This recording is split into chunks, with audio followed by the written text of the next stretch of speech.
You know what time it is? It is time for the Black Factor. We are live, and we are struggling today. we got all kind of stuff going on, y'all. I want to welcome everybody, Black Factor family. I want to welcome everybody to the show. I got an interesting bit of information that we are going to discuss today, and I think you all are going to be very intrigued by. Some stuff that I don't think nobody sees coming. And boy, let me tell you, it ain't cute. And I got a couple other topics, little stuff we're going to go over. Because I'm going to go ahead and announce it now. Well, wait a minute. Before I do that, let me welcome my Black Factor family. Don't forget to like, share, and hit the subscribe button on YouTube because that's what keeps us rolling, y'all. So don't forget to do that. And also, my Oh So Smooth Radio family. Thank you all for hanging out, coming through, and checking in. If you guys want to listen to Oh So Smooth Radio, you can always download the app and add it to your cell phone. That way, just in case you ride in your car or whatever and you want to listen to the show, you can do that while you drive. You can get it at Play Store or iTunes. So y'all, check that out. My cousin Martha Williams just checked in. Hey Martha, happy birthday, baby. That's my big cousin, y'all. I had to throw that out there. That's my girl. Got to give her the shout out. So, y'all, tonight's show, you need to pay attention to this. It's some stuff getting ready to happen that I don't think people are aware of. And so, because of that, you need to be paying very close attention to this show. As you can see, there is a new thing coming out called UBI. I bet you want to know what that means. Well, you do want to know what it means, whether you realize it or not. So, y'all, hang on, stay tuned. And, of course, I got my special co-host in tonight. We going to kick it real hard over here, y'all. So you might as well get ready for that. So give me 1 second. We're going to get this party started, y'all.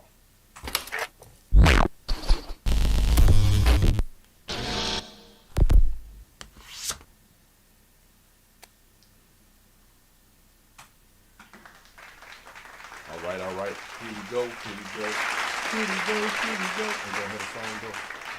All right, y'all know I don't know about no hip-hop. Anyway, let me just start out by saying the weather's wonderful in Texas today, y'all. It's 78 degrees, and it's going to be 85 tomorrow. I just want to rub that in for all you Midwesterners and East Coast folks. I just want to throw that out there. Don't hate. Don't be mad at me. Don't be mad at me. Also, right quick, I don't know if y'all heard about this. Wait a minute, hold it. Before I go there, I'm tripping. Y'all have to forgive me. Let me bring my co-host in because she knows about this stuff. And, it's helpful when you got somebody that knows what's going on. Ladies and gentlemen, let me introduce my co-host. What we calling you today, co-host? We have to, she goes from week to week with name changes. She likes the anonymous tip. So, ladies and gentlemen, welcome my co-host. She'll tell you what to call her. The co-host. The co-host. She's the co-host. That's what we're settling on. She said don't use her government name. Okay, co-host, you ready to go? We're going to get this party started. Yes, let's go. I want to start out right quick. We're going to hit a couple of topics before we get into this UBI, but you really want to be paying attention to this UBI, y'all. China has taken over. Well, I think they're backtracking now, but China almost took over Uganda's airport for debts unpaid. I think that this is a dress rehearsal, a beginning to what we're about to see happening across the globe. I think that we are going to have to be very, very careful in the future about this global power that is going to be coming out of China. Tatum, can you expand on this whole thing? What do you know about that? Yeah, I'm sorry, I was taking notes. So the thing with Uganda and several of the African countries, because like you said, they were backtracking because there was a rumor that China was going to be able to take over their airport, right, or like take ownership of their airport, which is the only international airport that Uganda has. So, but then apparently they backtracked. They're like, no, that's not true. So we're a little sketchy on what the truth is right now. I think it looks like they're trying to renegotiate this deal. Apparently, it was one of them kind of sketchy loans. It's like a payday loan. Yeah, like they went to the currency exchange and came up on some money right quick.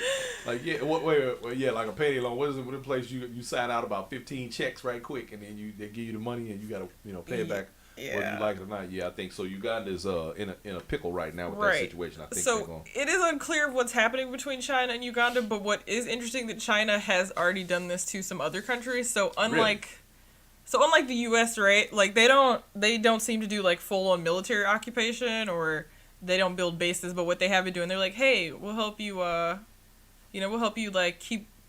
Well, let's see. So they're like, hey, we'll build some roads for you, right? So like that's a huge issue with Africa because it's such a large continent, and the cities and places aren't like interconnected like that. So they've offered to build roads. That's how they got a lot of countries in, right? Or some type of infrastructure they will offer a country, and the country's like, all right, bet. And so then, but to do that, the country has to offer some type of collateral, which usually is like. Now they did say they also took over some other assets, not only the airport but other assets as well. Right. So I think what is it in. I don't remember the country, y'all. I'm so sorry, but they took over a port in one country. They asked for a port, when they can't pay back, so now China owns their port. Another country, my brain is actually failing me right now, but basically China is strategically picking assets that every country has. Right, and that's the long and short of it. Right. I remember some years ago I said, matter of fact, I think I told you and your sister and your brother as y'all were growing up, I always said, make sure y'all learn Asian languages. Well, See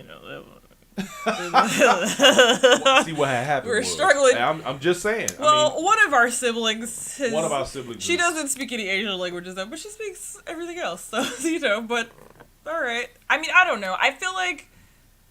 I thought she's. Oh well. Okay. Well, I think she knows some Mandarin, but it's a more complicated language than English. Yeah, because I think there's like a couple of thousand characters or something in that language. When you start to like or like Icelandic or something, you really get an appreciation for how simple English is. You're like, oh yeah, all right, like this isn't too bad, like because those are old languages and it's like the brain. Our brains. But you know what's amazing about America though? In this country, you have people who literally will call people who speak foreign languages dumb. Yeah, well, those people are probably like the descendants of the like convicts they sent over here. So it's like we don't really want to hear anything from you anyway. Like you were sent here because your people were not the best or brightest of Europe. Like, please go have a seat. Like, sit down. Yeah, I can see that being the case. Yeah. All right, switching gears right quick. Y'all, I'm telling y'all, stay tuned for the UBI. Stay tuned for this part. But I want to touch on this this Oxford, Michigan shooting. And this is going to be an interesting thing. Apparently this kid, Ethan Crumbley, 15 years old, right? Shot up his school, Oxford Township, Michigan. Killed 4 students and injured 7, including a teacher. Now, it turns out that apparently his parents purchased that weapon for him, and it is in dispute whether or not he had full access to that weapon, which I'm on the fence about that part, only because I've been myself a gun advocate for a very long time. But I wonder. Well, hold on. Before I get into that, because because here I want to talk about not necessarily him, but the parents and their behavior. So they're being charged, well, they've been charged with involuntary manslaughter, and I think they've got a pretty high bail set. So now I'm tripping on the fact that the son is locked up for killing 4 people, and the mother and father are also locked up, whole family locked up for everything that played out at this school this week. It makes me wonder, what were they thinking, or then I got to thinking, are they a part of that, of the whole right wing kind of ideology of, having guns and just kind of doing whatever willy nilly with them, and I don't know, it's kind of spooky, y'all. Quick question. Go ahead. What kind of gun did they buy him? It was I don't know if they said it was a Glock. Anyway, it was a handgun. It wasn't it wasn't like a. It wasn't what they referred to Kyle Rittenhouse's assault weapon as a long gun. It was a handgun. Because my thinking was here, I was like, I know it's normal in like rural Midwest for the kids to have guns, right? But they're usually hunting rifles. So this has already gone off the rails. Then they got him a handgun, right? Right, because we know he wasn't going hunting with a Right. handgun. Well, he was going hunting for. They've entered people. pleas of not guilty to all charges. In fact, they have each 4 counts of involuntary manslaughter for each of the deaths. And I don't know if they put assault charges on them also for the other 7 people who were injured. But they've pled not guilty to all of that. Now, an interesting little tidbit. Apparently, the son was in class on his cell phone searching for ammunition and got caught by a teacher, by an instructor, right? So they brought it to the attention of the parents, and apparently the mother texted the son in the midst of all of this, and she said she wasn't angry with him, but she told him that he just has to learn not to get caught. You know, as a parent, and this is where I'm ultimately going with this, as a parent, and I have said this in the past, and people get mad at me when I make this statement, and I'm going to make it. I do believe that parents should be held accountable for the behaviors of their minor children. Now, a lot of people, I get a lot of pushback from that because people are like, oh, I can't be responsible. I don't know what they're doing when they're around their friends. Now, it just so happens that my co-host happens to be one of my children. What a coincidence. What a coincidence. But my children can tell you and attest to you clearly and unequivocally that whenever there was trouble, I was in the middle of it because I knew where they were, I knew who they were with, and I specifically was very adamant about understanding what made them think that certain things were cool and certain things weren't. So if you don't know what your child is doing, then it begs the question, what were you doing or not doing as a parent that make your child believe that the nonsense that they would do that could cause them problems was a good idea? Now, correct me, Tatum, as not only a child of mine, but an intelligent young woman that you've become. Your idea of what I'm saying right now. I mean, if you can't keep up with your own kids, I don't know what you. I mean, I'm not a parent, so I don't know, but it wasn't that long ago I was a teenager, which is usually when, all the mischief begins. I don't know. Especially, I don't know, if parents knew where their children were, 30 years ago, I don't really understand how you lose track or don't know what they're doing now, because everything is so easily monitored, you know? Yeah. It kind of just have to be, willful ignorance on the parents' behalf, or they just don't care, which I feel like, a lot of parents, the more trifling variety, don't mind. They don't want to say, hey, I really don't care where my kids were or what they were doing. And, so then they can plead ignorance later, when something pops up. They're like, I don't know where they got that behavior. I have no idea. But I mean, am I correct me now? Am I wrong to believe that a parent should know where that behavior came from, at least have some idea? On the one hand, I say yes. And then I say on the other hand, folks are often in denial about their behavior. So as a parent, why would you not just double down in denial? Some people may not be willing to accept hey, yeah, I'm trifling. I'm a trifling person. I'm irresponsible. I don't know anybody that admits to being trifling. Exactly. Who says yeah, I'm terrible? It's kind of like people who would never admit that their children were mistakes. I mean, I'm just saying. You're not going to really hear people admit or spout up and be like, oh, yeah, I messed up. The family shot up the club by accident. You know what I mean? You accident, dog. No. Yeah. A lot of parents don't say that, but they definitely treat their kids like they were a mistake. And so we could argue that, not knowing where your kids are, it's a little bit of complacency there. Yeah, I think so. Well, apparently the school had sent notice to the parents or reached out to the parents because of unusual behavior of this student. He was making drawings or something where people were being shot up and screaming for help and that kind of thing. So on November 30th, the morning of the shootings, a teacher observed drawings by Mr. Crumley. It's a trip, they call him Mr. He's a kid that raised concern. And by the way, he will be tried as an adult. Does Michigan have the death penalty? Do they still? They're Wouldn't that kind be of interesting? a Democrat state. Probably not. Okay. I mean, I don't know though. Like, I can look it up real quick. Yeah, do I that. can find out. The county prosecutor, Miss McDonald, had said that the drawings featured images of a gun, a person who had been shot, a laughing emoji, and the words "blood everywhere" and the thoughts "won't stop. Help me." That's spooky. He needs some psychiatric help. Yeah. The teacher, Mr. Throne, said, notified school counselors and the dean of students. The student was immediately removed from the classroom and taken to the guidance counselor's office, where he claimed the drawings was part of a video game he was designing, Mr. Throne said. So he used the lie that he was designing a video game and that was all part of it. He was sick in the head. After the student's parents arrived, school officials asked specific probing questions regarding the student's potential harm.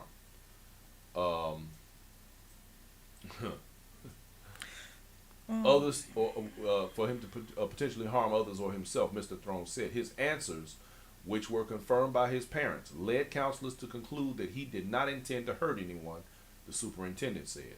When the parents were asked to take their son home for the day, he wrote, they flatly refused and left without their son, apparently to return to work.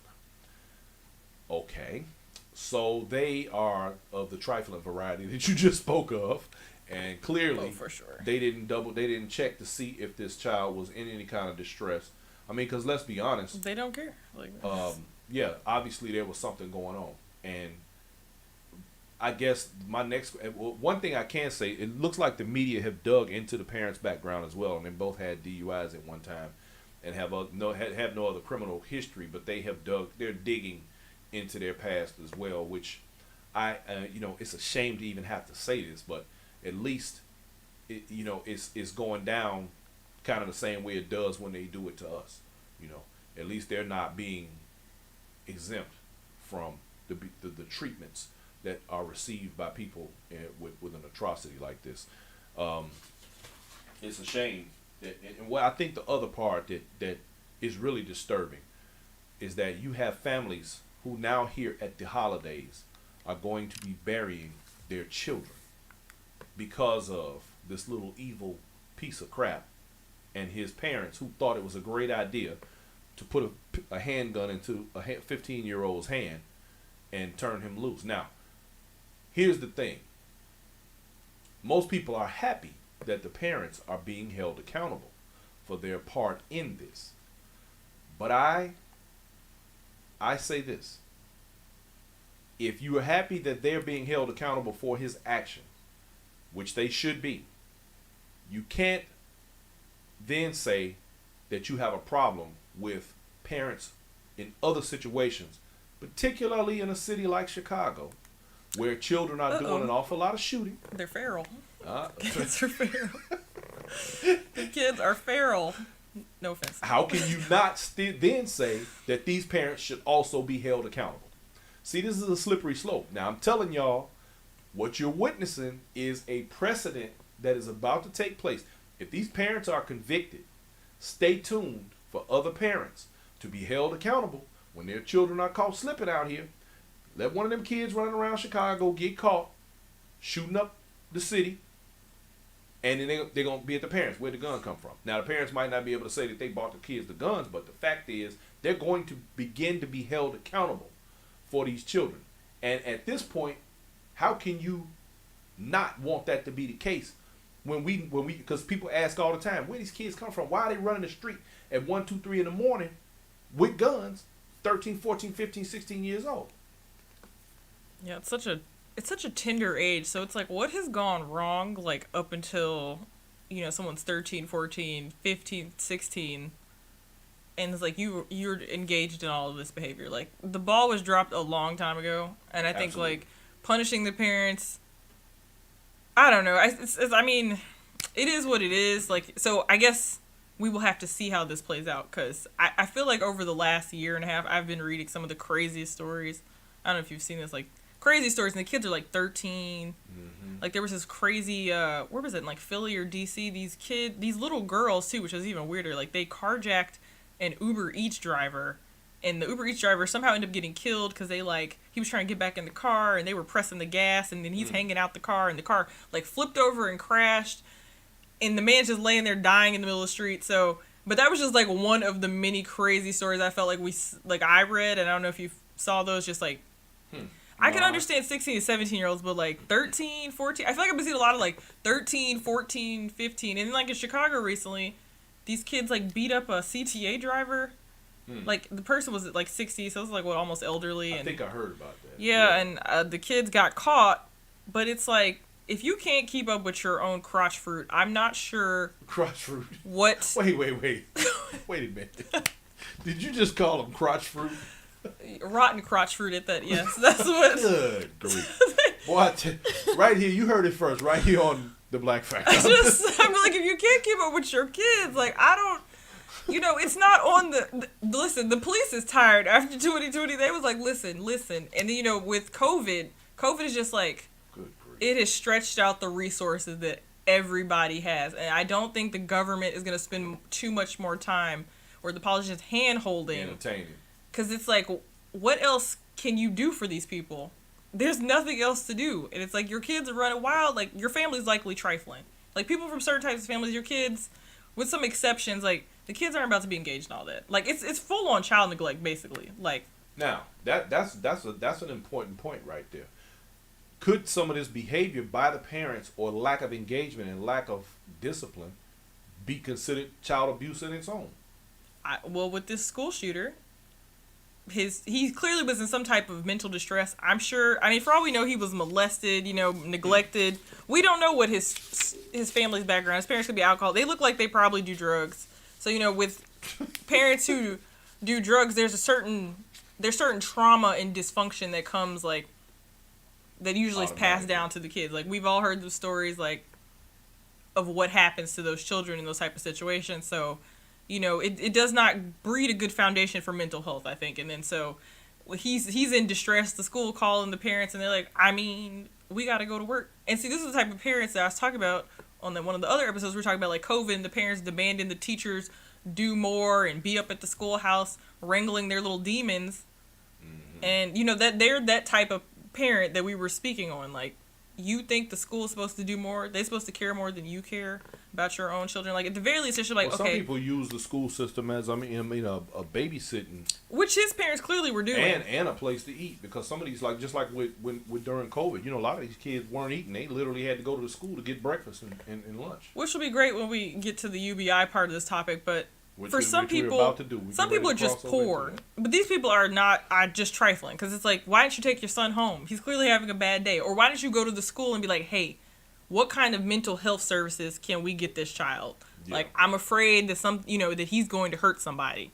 So at the very least, they were on record. You would think that they would have had some form of mental intervention or something. But I guess because he used the excuse, or he was smart enough to say, I'm working on a video game. And see, now he's being manipulative. So it's like, now that part, that makes him a sociopath. Yeah, right. So now we're dealing with like a sociopath or psychopath, which means he has intentionally gone in there to cause harm, which would lead me to believe that, something is off at home. Like, you're 15, 16, you're already a psychopath. Like, you're already, like, wanting to murder people. Yeah. Yeah. And then making pictures about it. So also doing this for attention-seeking purposes. So, I don't know. It'll be interesting to see how this plays out.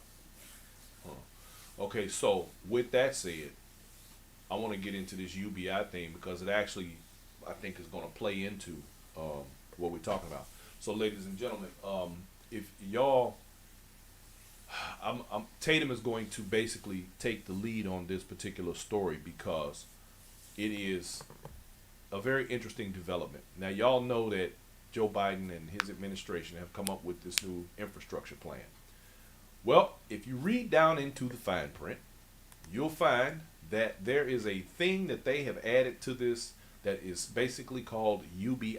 And it also makes me think, now I know why they were fighting so hard to keep this thing, or to try and get it passed, or why people were pushing back against it. Because if there's more stuff like this in it, I can understand it. Because I'm going to be honest with you, from what I know about it so far, I'm not with this. I'm not with it. It was, well, Well, we'll get into Okay, that. so UBI, you ladies and gentlemen, is Universal Basic Income. This is like a national welfare system, basically. Canada already has it. It's not national yet, Well, but it's going to be. I mean, let's keep it 100. You know, this is potentially the pilot program. Well, I guess you could say the Stimmy Checks were the start of. Yeah, that was the beginning. You could argue. The pilot program is basically in some states to where they're going to try this out and see how it works. I think it's just like any. I think this is just their excuse to begin the program and make it look good. You know, right. Kind of put use the pandemic as the excuse. Yeah. So basically, Tatum, I want you to get into it. Go ahead and kind of break this thing down and explain to us, because I'm gonna be learning something here too. Okay. Explain to us what is taking place. My man Leroy Jenkins on here, he said it is inevitable. It is going to happen. But like Thanos. Thanos. I'm sorry, I've been making like comic book references. That's okay. Okay, so UBI. Your generation, hey. Yeah, I don't know, but say like I don't know if your audience, if everyone saw. Yeah. Thanos. We got comic book heads on the show. Yeah. The Marvel fans. Shout out to y'all. So UBI, Universal Basic Income. So this came to our attention recently because Chicago actually just approved it. And then, but before Chicago, the first person to do it was a mayor in Stockton, California. And apparently the results seem good. Or let me backtrack. So UBI, what is it? They basically are going to give people like a certain dollar amount every month, and they can spend it on whatever they want. So there's no like stipulations like with food stamps How or it can be spent. Housing. Yeah, like none of that. So you can kind of just do, freestyle it for the people getting the money. So they've been rolling out the program quietly. Like I think the first time, I think maybe it was in 2019. It was like They've mayor been rolling it out quietly. So this has already been like kind of in effect. So the World Economic Forum, which will usually tell you where we're headed, right? It's where all the billionaires gather together. Back in 2017, they actually have a video that you can look up. It's called like Basic Income for All, I think is the title of it. So you can look that up and like kind of watch the video. It's just a long thing, people arguing the pros and cons of like UBI. So now that was how many years ago? Almost 6 years ago? Wait, really? 5 years ago? 17, 18, 19, 20, 20. So yeah, almost 5 years ago.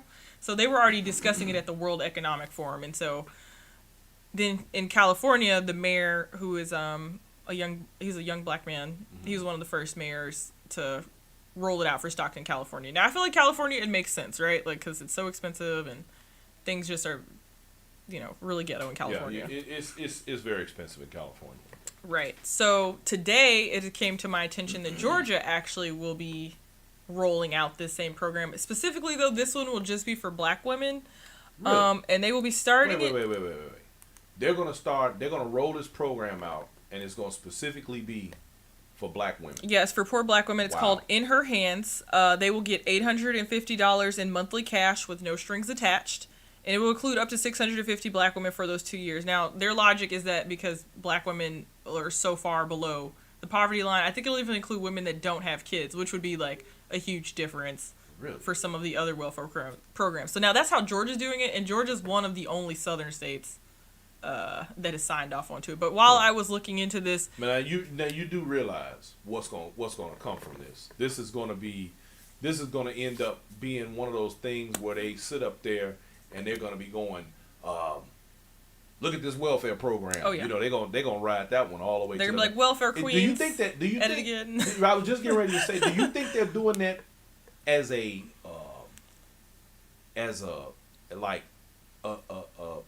weapon, like a good way to use, a good thing to use politically, like coming down the pipe to say that black, here look at all these black baby mamas and that kind of that could be a legit. I mean, it could be problematic coming on down the line because it's not like Georgia is without its poor Caucasians, or clear people as they call them. Like Georgia is all over the country. Well, true, but I'm just the Southeast has the Southeast is just like a poor. Well, I guess kind of everywhere is now that I think about it. Like as I'm rolling through the states in my mind, but like so many parts of America are rural and poor, and I think it's something we don't talk about. One of the guests on the show, Dana Brock, said universal basic income came from the former Democratic candidate Andrew Yang. It was the cornerstone of his campaign. Yang's freedom dividend, as he called it. But it was already discussed before Yang. Yang is kind of like one of them tech bro dudes, so like they already into all of that. Like he's, but yes, that was his platform. He's like UBI, and people were like, the hell, most people don't even know what he's talking about. Like I've heard of it for years. I don't even know why. I don't know where the first place I've heard it, but it's something that has been in the discussion. Like, and like I said, when the World Economic Forum has that conversation, you already know what time it is. Like basically, it's coming. Like anything they talk about. It's coming. Like when they're talking about privacy as a luxury. Because we talking about the World Bank and we talking about the people that really actually control the money. Right. They run everything. Everything. So and then now the logic is that UBI will have to be implemented because automation is coming. So all the people, like all your fast food workers, no skills people, like there will have to be something to come into place to keep these people alive, basically, because there won't be any strings attached. But some of the critics of UBI have said that like this is too broad, like it's too broad of a welfare, and that in Finland tried this. Now Finland is one of the, it's not a Nordic country. Wait, I can't remember what the distinction is. Either they're considered Nordic or Scandinavian, but anyway, it's like up there where the Vikings are from. And so those countries are known for like having pretty robust welfare programs, right, like Denmark and they're Sweden, Norway, Finland, all of them up there, Iceland. So Finland tried it, and they were like, this isn't really working. So as my sister said to me today, she's like, if Finland tried it and it didn't work, then it's not workable. She's like, because those countries, they're small populations, they're very insular, like they take care of each other. I was ready to say, and they operate on a different like social standard than we do. Yeah, they have a completely different mentality. They're more caring of one another. So, yes, and it's not something that Americans have. We do have a lot of like people that are always trying to, it's that hustle culture that America has, like always trying to like game the system. Like they don't really have that kind of thing. So it didn't work out in Finland, and they said the big issue was because to qualify for the UBI, you had to lose all your other benefits. So then it's like it really didn't balance out. But now, would it be safe to say that something like this could also lead to levels of inflation with that much money being injected into the economy every month, and people knowing that this money is available and out there? I mean, as a business person myself and a hustler, I can straight up say that if I know that all the black women in Georgia, because of the program that you said they're going to implement, are getting $1,000 a month in their pocket extra, I'm gonna be trying to think of a product or a service or something that is gonna get me in their pockets to get part of that money. The hobosexuals, which I feel bad for the women in Georgia because the men down there are already pretty trash. So they the homosexuals are gonna be like, girl, I'm pulling up. Hold on, ladies and gentlemen, let's clarify. I wish I should have put this on the screen. Every time she give us one of these phrases, I should put the words on the screen because this is hilarious. She said the hobo, not homo, hobosexuals. Now go ahead. I'm sorry. Yes, who are houseless men with no marketable skills. So that's what my millennials we call hobosexuals. That's what you call. So they're always looking for a place to live, especially this time of year or around tax refund season. They come out of the woodwork and try to like find some women to shack up with. So this will put, this universal basic income will put those poor women of Georgia on the radar of these predators. So I hope they're gonna spend that money on their kids and not buy some Jordans for their men or some meth or whatever they're into down there. So yeah. Now there's also the con where people are saying it's gonna make people not work. Yeah. And so in Stockton, California, they found that like people still were working because obviously it didn't go the way they thought. Yeah, because it's like they're so poor. It's like Stockton is a real crap hole. Oh, I don't even know. So could you enlighten us about what goes on in Stockton? There are. Let me put it this way. And this is not. I don't want to dump on nobody, especially if I got people that are up in the Stockton area, up in that area of California. So no shade, guys. Northern California is. While it is more expensive to live in California in general, Northern California sort of reminds you of how you watch the old movies, you got the dirty biker types and the, just kind of casual, very laid back and hippie type, and you got a lot of racism up that way and that kind of thing. And it's usually in California, never. Oh, baby, please. That only happens in the South. What do you mean? You have the elements of there are elements up there that are typical of the sort of ignorance that you see that resides in some poor communities. I mean, of course, you got a lot of just because a community is poor doesn't mean it is full of ignorant people, because the smart ones within those communities understand that no matter what your color is, you all are suffering from the same demise. And one thing that I am very clear about, and I unfortunately have had the fortune to make clear to some of our clear counterparts, is that economics levels the playing field quite often. And even though some of them are equally as broke as people of other colors, they still have a tendency sometimes to think that they're better. But the ones that are smart understand that it's never in this country, ever has it ever been about black and white. The powers that be understand that it is about green, and it always has been. It's just the ones that they brainwash, and they use this as a vice by which to divide in order to continue picking the pockets of everyone. Color be damned. But you got people who don't see that because they're too busy following the carrot. But yeah, those areas up there are very much in shambles. I'm sorry, but go ahead. Okay, no, that makes sense. So I'm trying, like, where should we start next? So Lisa Warrior says, "What do you think the hidden agenda behind the UBI is?" Well, there is.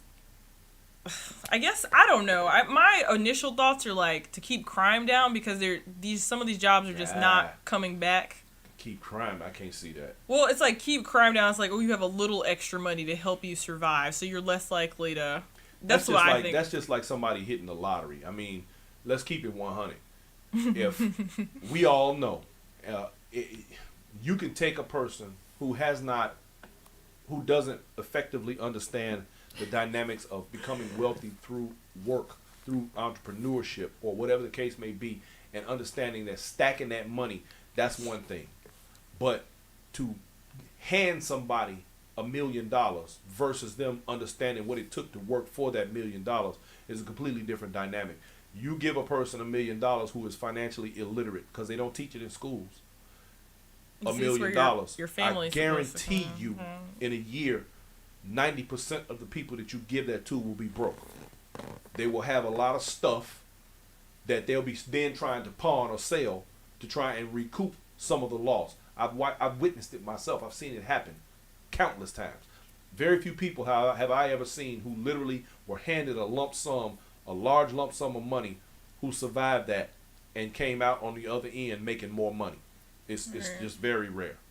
So this, to me, is another scenario where, for example, you have people who are in the workforce, and they may have a certain skill or a certain skill set, and they go and they start doing a job, and next thing you know, they're getting more money than they've ever made in their lives. And if you're not a person with discipline or understanding of economics or finance, then no matter how much money you make, no matter how many figures, how many zeros are on your check, you will still be living paycheck to paycheck if you're not a smart person. I've seen people who literally had 6-7 figure incomes and still were broke. So there's, I just don't think that this is going to be. I just don't see it being a good thing, and I do believe that it is going to lead to some levels of inflation. Well, especially if it's rolled out on a larger scale. We're already there, because of all the printing of the money from 2020 and this year. So we're already at inflation. So this is just added to it. Like, for example, the money for Chicago came from the American Rescue Plan, I think is what it called, the Biden passed. Mm-hmm. So that's where all those funds are coming from. Like, the COVID relief was the excuse, but also to that person who asked about, like, where is this headed, I think it's just a part of the, this enclosed system that we're going into, where everything is monitored and you kind of don't really have any freedom, but you think you do, and with the metaverse kind of thing. We lost freedom a long time ago. We're clinging to the last bits that we have, but it's like kind of goes into that metaverse thing, I think, where it's like, you're monitored. There's a lot of like stipulations for what you do have and how you get to keep it, and people are less. I don't know, maybe kind of make people more docile, but I don't know. I'll tell you just like this.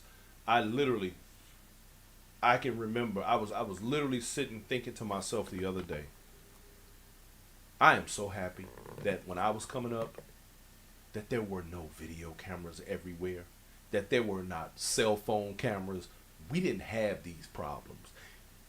If we did something stupid, we don't have to worry about people reminding us in a video coming up, popping up on your timeline 5 years from now, talking about your memories. Man, we just didn't have, and I personally, just like the other day, I was in Chicago, and I'm sitting there and I'm watching the flashes from red light cameras and speeding cameras and all. It's like, man, really? Like you can't do nothing. you can't just live your life without somebody checking you every 5 seconds, everywhere you turn. Your head is on a swivel. You got to worry about this and worry about that. Man, it's insane. Privacy's and a lot of this was born out of 9/11.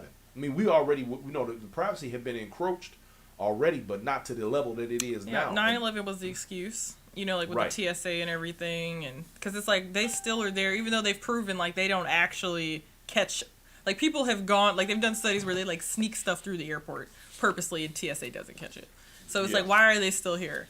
But that's not freedoms that we're gonna get back. Like you're never gonna be able to just walk in the airport again. And it's like also where my irritation with this public health crisis has been, and I have been arguing and causing commotion among my friends and family, but it's because it's like these things they're doing, like these precedents that are being set, like if it goes too far, we are never getting any of that freedom back. Like you're not going to get your shit, we're not getting none of this back. No, like you're not getting your bodily autonomy back, like because it's still playing out, so like we'll see, but it's like it puts us all in a precarious position, and the fact that a lot of people are like, oh yeah, this is totally normal, this is totally fine. We have 2 comments. Dana Brock says some politicals are saying Dems put it in there to draw out Republicans for political points in 2022 elections. I don't know if that's going to be a help. Wait, what do you mean? Well, I don't know that that's going to help the Democrats. No, I really don't. Well, it will for the people that love handouts and welfare. Like, yeah, but I don't think it's as many people as they. I think that's a propaganda campaign. I think the Republicans use that welfare crap just like Reagan did when there was never this woman that he put out there as this poster child for welfare didn't even exist. So it was all a propaganda campaign. Before the internet, when you could like exactly, fact check, so. And you're right, and it was before the internet. So it's like all you had to do was put the story out there and run it, and it was like you never retract it, and it was good because it took too long to try and clean it all up. So. And people, drawing their own conclusions and making opinions. So that's kind of how the whole thing went. But then, I don't think this is going to help Democrats in that way. I think it will. I just don't believe that there's that many people. There absolutely is a wealth disparity in this country. But then on the other hand, you have to ask yourself, and I'm trying to speak not from the position of a black man in business who knows the hoops that I have to jump through that are much higher than others to get where I need to be in my businesses, but at the same time, when you look at it just from a purely a business perspective, you have to realize that it's just not. I just don't believe that there are that many people out there that's looking for handouts. I just don't. Well, now I would agree with that, but then it's like I think. So one of my favorite YouTubers, which I probably talk about way too much, Erica Williams. She give her props, man. Look. No, she is that girl. Y'all should go to Erica Williams' channel and subscribe. Like, she is that girl. She really like keeps a beat with receipts on like what's happening and what is to come. Mm-hmm. But something that she said said she personally did not believe that Republicans would ever win a national election again, because she's what you would call, I think she's libertarian or independent, so she doesn't like lean one way or the other, but her logic was that she doesn't think Republicans will ever win like a national election, like on some small, in smaller towns or cities. Sure, she's like, because people will want like more Stimmy checks, they'll want more money, the more promise of like government backed health care, and so, and especially among people my age and younger, like that is more popular. They want that communist. The funny part is the very people who speak against this kind of thing are the very ones who receive it. That's the crazy part. Well, yeah, but I think and take it. I've definitely known some people talking crap about that were on welfare, basically, because they call it all these different names, but it's still welfare, like, right? So people that are on welfare and they're like, I don't support welfare. And it's like, but you haven't worked in like 10 years. You're on collecting Social Security. What did you think? Not that you paid into, but the kind for like disability or something. Like, that's still welfare. Like Welfare. you know what I'm saying? Like just because you're like, I didn't get food stamps, so Now, it's not really. Kim Shelton makes a good point. She says, so they're saying that nobody will be poor and no excuse not to pay bills, and everyone will have housing. Well, we know that's not true. Yeah, it's kind of hard to see how this is going to play out right now. It's just something to be mindful of. I definitely don't think it's going to help with these people's poverty like that, because the price of everything will just go up, which was a Canadian that we know said that all it's going to be is an excuse to like monitor everything you do for these people. Everything you do, you won't get the best health care because it's all controlled by the government. Because a lot of Americans be like, I'm going to Canada, and when you talk to a lot of Canadians, they're like, listen, like we can't afford housing because like housing is so high in Canada. They're like we can't afford food. That's my whole point about what I was saying earlier. Mm-hmm. Would it not? All right, let's say for example, right?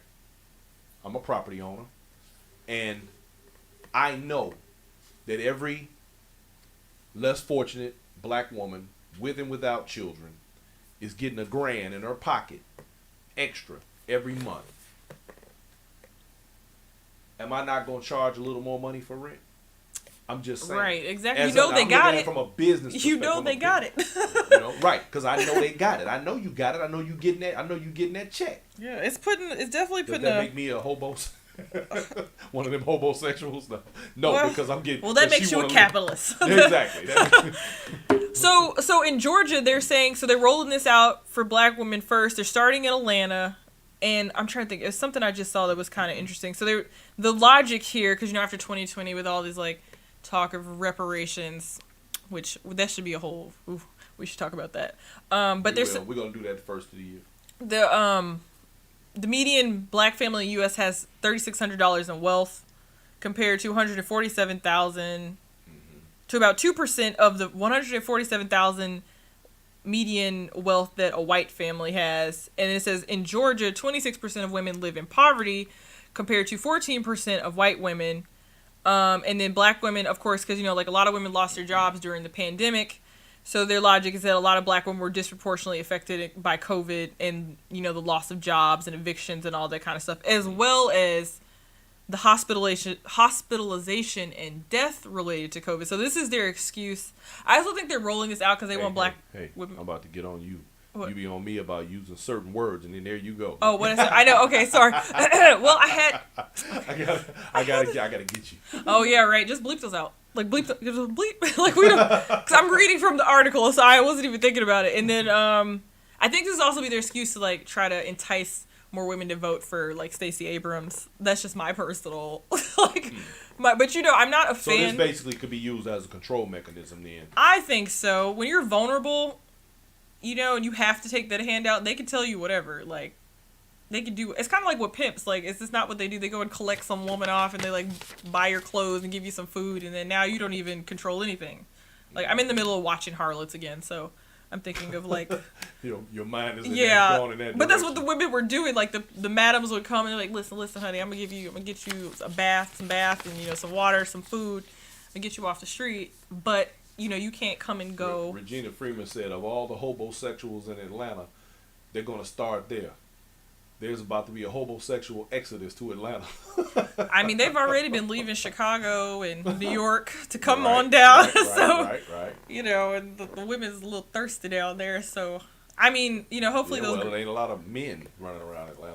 Alaska has. There's a lot of males there, but for any of the single women watching, Alaska has lots of single. Hell want to be in Alaska. Hey, you can go take one up out of there.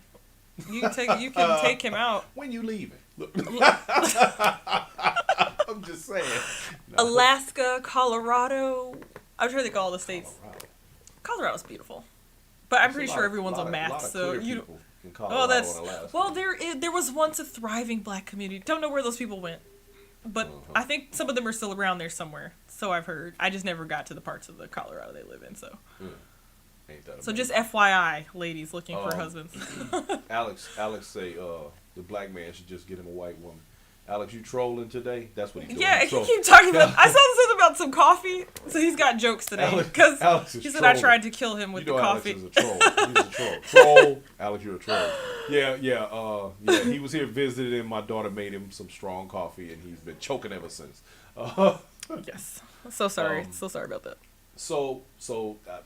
And like you said, the Canadian that I know made the comment about this sort of program, which is already prevalent up there, and he said that we're not gonna like it. That was his exact words. Yeah, So. it's like it won't end well. Was his So I guess they're testing out with the states, and then it could potentially go national, and then in the future, like I said, with automation coming. Because also this came up. Walmart is paying for employees to go to college or something like that. Really? Yeah, like They're actually trying to become a decent company. Huh? Well, I saw someone give the comment that they're doing this because they will be cutting out their workforce. Like the workforce will just be gone. Like we already know they already only have 2 people working at any Walmart store at one time. Right. It'd be 2 a.m. You got 50 people in line. Yeah, and it's like one cashier. When they have a cashier, because then they make you go through the oh yeah. Well, see, that was the start of that. I ain't getting no damn W-2 from here. I ain't checking my groceries. Check my shit out. Well, see, but then they'll have it where you don't have a choice. Like you're gonna have to go. Well, if people stop shopping there, let me tell you something. I've boycotted them damn self checkouts almost since they began. And my daughter, one of her girlfriend's father's the guy who actually didn't he invent that crap? Yes, he did. Yeah. Which that was before they were everywhere because it's been a while since I was in high school. So that was back in like the early 2000s. Yeah. Like one of my daughter's good friend's father invented that garbage, and I refuse to use them because I know that it takes away a job from somebody, and that's just a personal conviction of mine. See, that's where it don't matter that you didn't use it because everybody else does. But it doesn't even matter because they've already planned for this. Like it's already a wrap. Like, did you not just see the new rollout of the robots? Like, it looks like literally off of iRobot. Yeah, I saw that. Like, so when they show you what's happening, like it's already done. Yeah. Like there is no. What are you gonna do? Then like a lot of mom and pop businesses closed over the panty, So it's just a more like corporate consolidation, corporate control, surveillance. And this is the negative side of it because there will be some benefits. You can sit down. Well, she wants to know if that camera is on. No, you're not. Okay. You're not. Nobody. No one can see you, producer. So, hey everyone. Well, I heard something about pimps. I want to get in on that. Oh Lord! It was. Oh my. So basically, God. the government will be pimping people. That's what I mean. But that was just my because this is worst case scenario. I don't. Are there any benefits you could see coming from? From the let's try not to be all doom and gloom. Like what will be the good things? In a perfect world. Chime in, guys. In a perfect world. Yes, ladies and gentlemen, tell us what you think could be the upside of this universal money coming into society to benefit everybody, for that matter. I mean, because truthfully, it's kind of like with welfare. Like in Chicago, men get welfare, not just women. I mean, I know the Dusty Man is cringing. So like nobody ever helps men. Nobody ever gives us any help. Because in Chicago, which I can't understand, why the hell the men was getting them damn? What is the check called that they get there? Is it like a welfare check? Basically. Yeah, it's not for kids. You could be a single in Chicago, man but and get a check. If you which have is ridiculous. I agree, but the men work at the dollar store. But that's like $10 an hour. So let's not pretend like there are jobs are plentiful in Chicago. They're not. Oh, that's true. They do have to go to black the male suburbs unemployment is 50% in Chicago. Male, what? Yeah. Yes. Black male unemployment in Chicago is 50%. I know she did her homework, so you got to be kidding. No, so that's why they're giving the checks. They're all standing on the corners on 79th at the gas station. Shit. No, you're not gonna stand on the corner of 79th. 79th and State Street with the gas station. They was all. Well, they have jobs. They just don't have legal jobs. They getting paid. They just ain't getting the W-2. 50% unemployment. Yeah, well, but that's the reason why so many people in Chicago, Chicago are already leaving. is a hustler city. But I mean, that's the reason why so many people choose a life of crime and ill repute in order to survive. They want to eat. Shit. I mean, it's about survival. And then you got people who really, I mean, think about it. Whenever I go home and I run across people that I know that I've been knowing 30, 40, 50 years, and they still in the same spot they were in. Some people have they're attached at the hip to the city. They're obsessed. Yeah. And then you hear people say stupid shit like, well, if you can't make it here, you can't make it nowhere. No, it's the other way around. It's like, this is not New York. Right. Please settle down. It's like when we go home, and I remember I always go to the liquor store behind the house. Me and Brian live in different areas of Chicago, so I'm comfortable going to that liquor store. And I know I'm going to see some childhood neighborhood bum. Yeah. And then every time I go over there, somebody, hey, Poppy, can I get $5? They got to tell you some doom and gloom story. All the time. Then when we go to the hot dog stand over there on Stony Island, somebody we see begging up and down the street. And it's usually grown men. It's like, this is something that, when the Black Factor comes back, we're going to really be getting into these subjects, especially as it pertains to, like, Black Americans' men's life and, like, what's playing out right now. But, like, when I'm in Chicago, it's always, like, older Black men, like, begging for money on the side of the road. And I think, it's not funny, but I'm always like, you'll never see anybody's grandma out there. I mean, I think there's a lot of things. Chicago be having a grandma. No, I'm telling you, when I'm just driving around. Like, her point is that when you out moving around in the city, you see predominantly it's always men. Older Black men. And it's just men in general. Between cars begging for Okay, change. what about when we lived in Atlanta? Remember we used to go feed the homeless? And that dude, I can't remember his name. It was mostly Black men. Yeah, when he did the whistle, the park looked like out Walking Dead. Yeah, they just lifted up out of nowhere. To the point, crazy. And we could talk about, like, what type of lives a lot of these men probably led that led them to the curb. Well, in Atlanta, a lot of them go there thinking they're gonna be actors. Okay, right quick, not y'all. Now. Like we got another question, but before I do that, because I got to turn my Oh So Smooth Radio family loose, because you know they only got an hour. Oh So Smooth Radio family, y'all can chime back in on Facebook or on YouTube and hang out with us. Keep hanging out with us on the show if you want to continue listening. And also, let me put this announcement out there right quick before we continue with into the show. The Black Factor will be off air until the 1st of 2022. We are retooling and we're coming back with a fresh new look and fresh content, and we're going to be really doing some big things in 2022. So this will be the last show of the year, ladies and gentlemen. And entrepreneur highlights. Anybody's entrepreneur. Radio. Yeah, we'll be doing entrepreneurship. We're gonna be doing some heavy stuff coming up. So Also Smooth Radio family, I appreciate y'all for tuning in, and it's time to get on down. Y'all have yourselves a good night. Everybody else, stay tuned, because we're about to ask another question. Lisa Juarez wants to know, do you honestly think UBI would end poverty? No. I don't think so. I think it's going to make everything worse. I mean, that's the toss-up. Is it going to be better or is it going to be worse? Is it going to hurt or is it going to help? It's like going to the grocery store and all during COVID, I've been, DoorDash and all this crap. Right now, the stuff is like double the price it was then. But you could look at it that way, but you also have to consider this. Look at how many more people are employed on an entrepreneurial level, and being DoorDash drivers and Uber drivers. Yeah. Now that the plant, what do I call it? The thing is kind of dying down, so to speak. The plague. People are back doing the plague. People are back doing the Ubers and the Lyfts and all, and these types of things.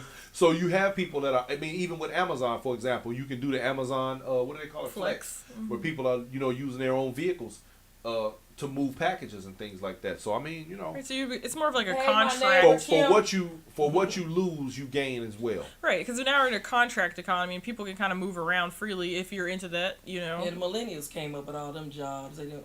Yeah. Now they're moving around. Yeah, because we don't like being at desks and stuff, and everybody wants to feel that they have freedom. Regina put something on there, and Kim Shelton said that's the one store there's plenty of, and it doesn't go out of business in poor areas, and that's the liquor store. Absolutely. See, buy a liquor store. That's a great idea. Yeah, I don't know because I've never tried to buy a liquor store. Easy to get a liquor license. Hey, the liquor stores up there on Stony Island still available. Did anybody get the liquor store? They used to be there from the 50s. Yeah, that's been boarded up on Stony Island. You're talking about Kenwood, Kenwood yeah. Liquor. Yeah. What's William saying? I see he said something about Stony Island. He said he loved a hot dog stand on Stony Island. Oh, yeah, you yeah. go up there. You go up there any time of day or night. It's gonna be somebody hanging out, asking, bumming some change. Yeah, So but sad. no, yeah, Kenwood. Why ain't nobody bought that liquor store up since everybody? I know we all somebody's go to the grandparents Well, got while we some talking money. about the liquor store, I mean, let's keep it 100. They gon' them pastors gonna be putting in work too. They gonna be getting them tithes. They gonna be like, yep, pay your 10% of that $1,000 you getting because it's a Virginia church on said she every can't damn. see me. And It's gonna be. I'm coming for a second. It's gonna be a because you know we got churches, especially in Chicago. Do you know how many churches there are Oh, that's a within good a topic. few block Too many. radius? Like literally, you go down one street between, like, say 95th and Ashland to 75th and Ashland. That's Look a at 20 block radius. I bet you got at least 50 churches. Look at in on between. 281. How many churches is Yeah. over there? Well, Going down 1604. also, especially in the black community, it's mostly black women that keep the church doors open. This is like a known thing. Yep. Because it's Atlanta, like a lot of tons black of men churches. don't go to church. Yep. Black women keep them churches alive. So they Pastor happily need this. give. Pastor need a new Rolls Royce. Pastor need that.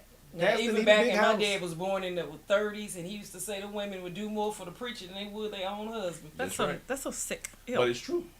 You know. See, it's like that's some type of derangement, but we can get into that. That Dana could be the Brock- whole episode Dana on Brock its own. He on your page now. He talking about pimping too. He said pimping will get easy. Well, Hey man, you got to remember though, player. You know pimps is born. They not made. You understand me? Now a bunch of women go be in a strip club working well, in Atlanta, they're always working, but still poor. with So guts and butts. Well, at least in Atlanta, I'll tell you what. At least in Atlanta, the strip clubs are decent. They can get they check.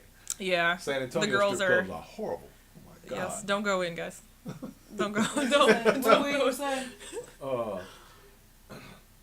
He said how the bum's still living. The same bum is still out there begging, and I know he was out there when I was a teenager. Yeah, real That's talk. a great That point. is I a guess good everybody's point. been They must be feeding in them. better health because they do more walking. Something's going He on said, yeah, there. they walk up and down between the cars. And they say COVID. They say the breathe- homeless people don't have COVID. inhaling like all that. them damn No, they didn't. exhaust fumes.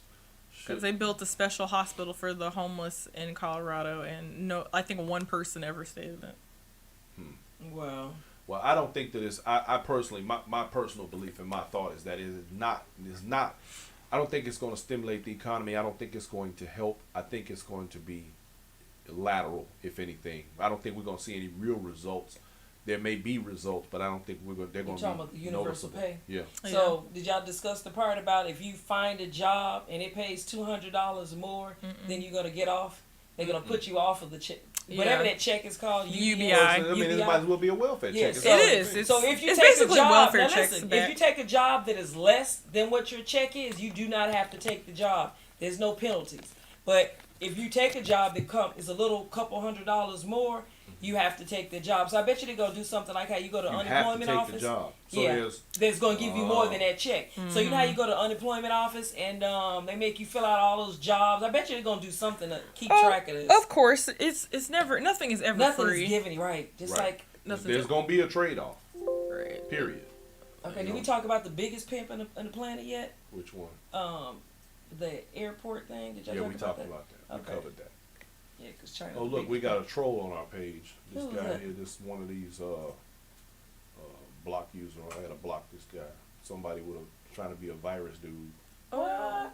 Yeah, you know, you get clowns on your It's probably Thank like God you know internet the stuff, bots. 'cause he yeah, well, wouldn't you got to have me. do these things. You know what I'm saying? Because these people come in and they try to infiltrate your page and get other people to, you know, get caught up in their nonsense. And that's what happens when you start, you know, you get pages like this, you know, shows and things that start to get popular and they come in here and they crack out of turn and do That this means type you're of doing thing. something good, Housing baby. costing is out of control. How will you recover rent food? Yeah, they're not even giving enough money to cost. Rena Ford says in Tampa, Miami, and Orlando, housing costs is out of control. How will UBI cover rent and food?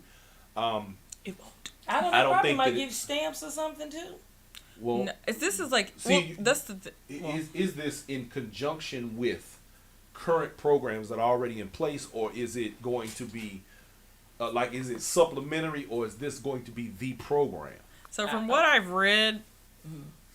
Now, like I said, with Finland, when they tried it, you had to get off your other welfare forms to to get the UBI. Now that was in Finland. So far, because there's no national program, it's just the different states doing different stuff. Now, in Chicago, I didn't see anything about it like you just had to make 35,000 or less to qualify. Oh, so you'll get if you working 35,000 or less, you'll be able to get the check. Yeah, but see, Okay. I don't know if that's. I didn't see anything in the article about how if you're on food stamps too, like no, I don't know. I guess time will tell what's gonna happen with that. That university one that I was looking at, he's the one that was talking about that job thing. So I guess they were doing some speculation. Yeah, because it's like this is new. The first one happened in like 2019. And for 2022, the producer's getting her own camera. She will be on camera because she comes into the shows and just adds so much content and so much personality, and we just need to see her face while we're working. This has been 2 years of this, and I don't need to be on camera. She's like, I just want to talk in the background. Right. I just need my little fence. I'm like the man in Tim Allen show. Oh, you want to be like the Yeah. neighbor? Why don't you take a picture of me like this and put it up? Yeah. Yeah, I don't know. No. It was before her time. Yeah. Anyway, ladies and gentlemen, so basically, what the point of today's show is to make you aware, for those of you who didn't know, that this is coming, and this is not all. There will be other things that are going to be implemented that are going to change the game. One thing that that we all have to accept and deal with is that, because you hear people say all the time, oh, when we going to get back to this and when we going to get back to that? We're not ever going back to anything. We're only moving forward. And because of that, we have to adjust. We have to make adjustments and deal with whatever is coming down the pipe accordingly, and try as hard as we can to make sure that what's coming is something that we can all deal with and adjust to. Because the fact of the matter is, yesterday is gone. We're not getting that back. We can try and remember what happened in order to operate in the future. Tomorrow is not promised. All we can do is hope for the best and keep on trying to make all of the tomorrows that are to come better. But really what we have is right now. So the point is that when you need to do something, you need to do it now. You don't know if you're going to get to do it later. Tatum likes to always say, we're in the Hunger Games. You mean co-host? I'm sorry. She missed the inside No, joke. it's fine. Yeah, I know. So, really silly one. I think everyone needs to start watching The Hunger Games? Walking Dead, Hunger Games, Wait. Speaking Escape of from New Florida, York. she's talking about Florida. Speaking of Florida, I don't even like Florida. Florida is bad for black folks. But go ahead. I'm just saying we need to get ourselves mentally prepared for what's about to come with this money and stuff, because I just don't think something else is, when they give it's something, another shoe go 20 drop. I other just things don't is know. about to get snatched back. I just don't know. And anybody that needs any help gardening, I can give you the co-host, and I can give some garden How tips. you gonna do that when I can't even get you to get on the show? Because I don't think I just The don't Hunger think this Games. is turning out Wait, good. speaking of the Hunger Games, though, so they're giving... Now, this has been going on for at least the last 7 years, right? But it's, like, quietly going under the radar. Yes, so fellas. if you have Section 8 vouchers, they want you out the city. So they've been moving... They only have the vouchers outside city limits for certain cities. So... Yeah, because I knew somebody's child I know had the Section 8, and they went to, what was it? You told me about that. Was it Boise, Idaho, or Boise. Iowa? Somewhere weird. Well, that's because they couldn't get it in Chicago. Oh, but okay. I mean, Well. but it's the same. It's the same concept, and I think unfortunately this is gonna be a bad look, especially for Black America, as we descend But you know the funny to thing the about permanent that, though? underclass. Permanent underclass is right. But here's the thing though that I find interesting about, for example, when we talk about Section 8 vouchers and things like that. Most people cannot, because of the populace and the popularity of programs like that in major cities, most people can't even get it or get on it. They wait Right. years. But the funny thing is, Unless you snuck if into you the go country. outside of a Chicago in order to obtain one, which a lot of people do, you should just as easily be able to get a decent job Right. and pay your damn But these bills. people are trifling. Like they usually got a don't bunch Trifling of variety. what? What? I mean, but it's like if you would Look at move Miss to Politically another Correct place, over here. but it's like if Don't you say would move that. somewhere just to get more welfare and you still don't have nothing to show for it after doing that. Knowing they braid. So I understand people. Leaves in and buying Gucci It's bags. like we know you need a place to live, so I don't have a problem with that. Like especially if folks got kids, but it's like, what other game plan did you have besides? And like you said, if you were willing to move states just to get free housing, like why wouldn't you just do one of the like job programs? There are places out here. They just and they're not like Chicago. You know, and it's funny because I know people in Chicago, and I'm like, man, you know, if you leave there, you could probably get good work, and they just won't leave. It's like they'd rather be broke in a city that costs, and then of course, we forgot about your black tax and your po tax because you know you got that too. Yeah, Chicago is unkind. It costs more money to live. If you poor, it costs you. But this is going 10.25 in Chicago. Yeah, and tax is already at 10.25. You got to pay what 2 cents for a bag. And see, like, why why not cut taxes 7 cents for a bag instead of doing UBI? Yeah, it's like 10 cents a bag, which was my problem moving there because it's like stuff you forget about when you live in the non-ratchet states. Because I know people like to drag the South, but I mean, which has its problems, but it's like you get taxed for plastic bags and they're trying to keep people from using plastic. You can't go back to the paper bags because the trees. We don't have enough trees now. That's bull. So I gotta look. Just buy the cloth bags from the sister girl girl on the corner that makes the cute bags and take your cloth bag to the grocery store. I agree, but see, and then you helping some retired. But how about they just? Here's the thing, and I get what you're saying, but here's my problem, and I'm gonna just put this out there. I'm gonna tell a little story. We talking about right now. You talking about wood and plastic bags. Mm-hmm. Right now, if you go to Home Depot and try to buy a damn piece of plywood, one sheet of the thinnest plywood available, a 4x8 sheet, it'll cost you over $50. That is insane. That's bananas. You mean like a pack? No, baby. A 4x8 sheet of plywood, a big old piece of wood that you would use to frame, do different things with, right? Then, wow. And that's crazy that it costs that. Now, we could talk about, because people talk about, well, we stopped using paper so it saved the trees. Well, I happen to have a whole bunch of trees right now that are being cut that I literally can't give away. They're being cut because they're interfering with some power lines by a power company who these power lines run through this property. I literally tried to find someone to purchase the wood, the trees that are being cut. Now, I ain't talking about no little trees. I'm talking about great big trees. 30 and 60. I can't give these trees away. Mm-hmm. So when you start hearing things like that, it begs the question, right? Because apparently the market where this wood is so saturated that they're literally doing me a favor by removing it from the property. That's insane to me. Yeah, especially like 30 and 60 feet, which I think they should just. Because that's paper right there, and it's lots of people. Exactly, that's paper. Most of the U.S. take them somewhere and wilderness. Anyway. Maybe they will, maybe they won't. They may just chip it. Who knows? Then everybody that I talked to was like, "Oh yeah, we got plenty of firewood. That's all it's good for." I'm like, really? So I mean, to your point though, it's just like Chicago it's got the Hunger Games vibe going on, and unfortunately, the factory there's no work for people that don't have skills, which tends to skew toward the poor and especially the black community these days.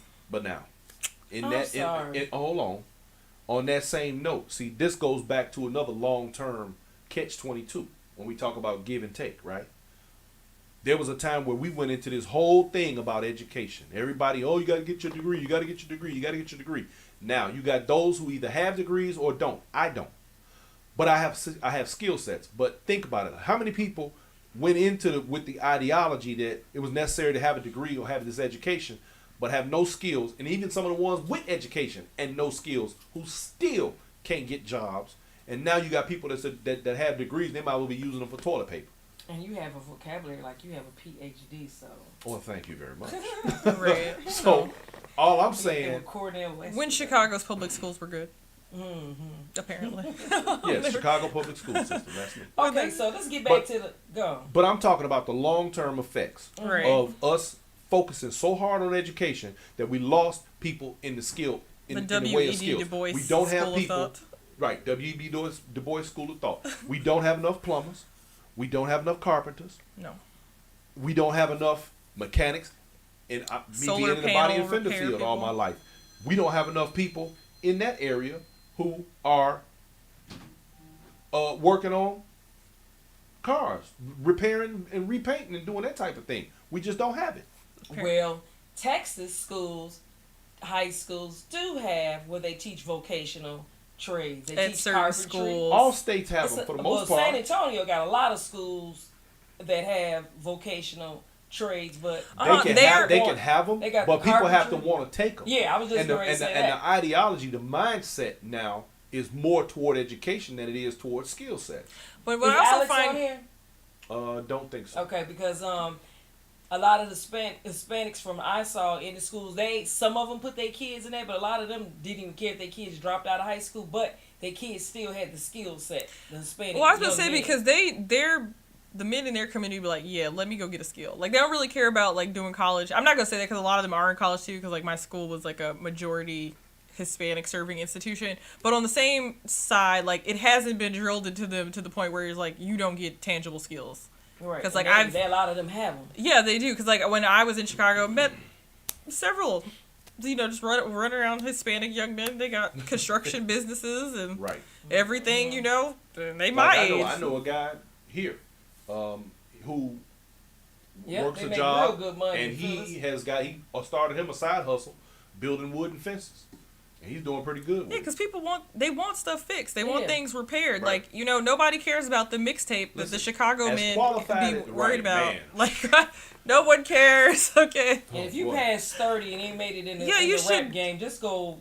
Go Sit down do somewhere. anything. Like, Yes. go do anything else. Because it's, unfortunately, with the Hunger Games coming, like, to the point they were making earlier, like, the Section Y'all 8 heard that vouchers. Hunger Games is coming. Or Okay, it's so here, look, really. I wanna It say ain't this. coming. We To a are. neighborhood next But wait, door. let me finish my point. So Hunger Games, the poorest districts were the ones furthest from the city. Like the District 1, the nice Section one. 8 vouchers. they Yes, so throwing they're them out in moving the poor suburbs. people out. Now, poor people have always lived in rural areas, but they're pretty self-sufficient, which we've talked about, like me being in Gardening. Wisconsin and Michigan and all the places up there. The people know how to survive for themselves. They hunt. They don't rely on the grocery store. Unfortunately, for the urban community, especially black people that have been indoctrinated in a city like Chicago for so long, they sneer at their family back in Mississippi. They think they have arrived, although they have nothing to show for living in the city but debt and high blood pressure.